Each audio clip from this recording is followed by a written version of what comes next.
Ethiopia Africa ಖಂಡದ ಪೂರ್ವಭಾಗದಲ್ಲಿರುವ ಒಂದು ಪ್ರಮುಖ ದೇಶವಾಗಿದೆ. ಈ ದೇಶದ ರಾಜಧಾನಿ ಅಡ್ಡಿಸ್ ಅಬೆಬಾ ಆಗಿದ್ದು, ಇದು ದೇಶದ ರಾಜಕೀಯ, ಆರ್ಥಿಕ ಹಾಗೂ ಸಾಂಸ್ಕೃತಿಕ ಕೇಂದ್ರವಾಗಿದೆ.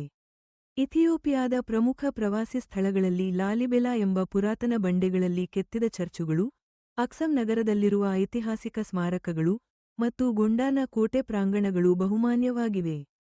ಕಂಟ್ರೀಸ್ ಸೆಮಿಯನ್ ಮೌಂಟನ್ಸ್ ನ್ಯಾಷನಲ್ ಪಾರ್ಕ್ ಜಾಗತಿಕ ಹೆರಿಟೇಜ್ ಸ್ಥಳವಾಗಿದೆ ಮತ್ತು ಪ್ರಕೃತಿ ಪ್ರೇಮಿಗಳಿಗೆ ಬಹಳ ಆಕರ್ಷಣೆಯಾಗಿದೆ. ಇಥಿಯೋಪಿಯಾದ ಆಹಾರ ಸಂಸ್ಕೃತಿ ವಿಶಿಷ್ಟವಾಗಿದೆ. ಇಂಜೆರಾ ಎಂಬ ಹಸಿ ಹುಡಿದ ಕಲಿತು ರೊಟ್ಟಿ, ವಾಟ್ನಂತಹ ಸಾಂಬಾರು ತರಹದ ಪಲ್ಯಗಳು, ಡೋರೋ ವಾಟ್ ಎಂಬ ಕೋಳಿ ಕರಿಬತ್ತು, ಮತ್ತು ಶಿರೋ ಎಂಬ ಬೀನ್ಸ್ ಪಲ್ಯಗಳು ಬಹಳ ಪ್ರಸಿದ್ಧ.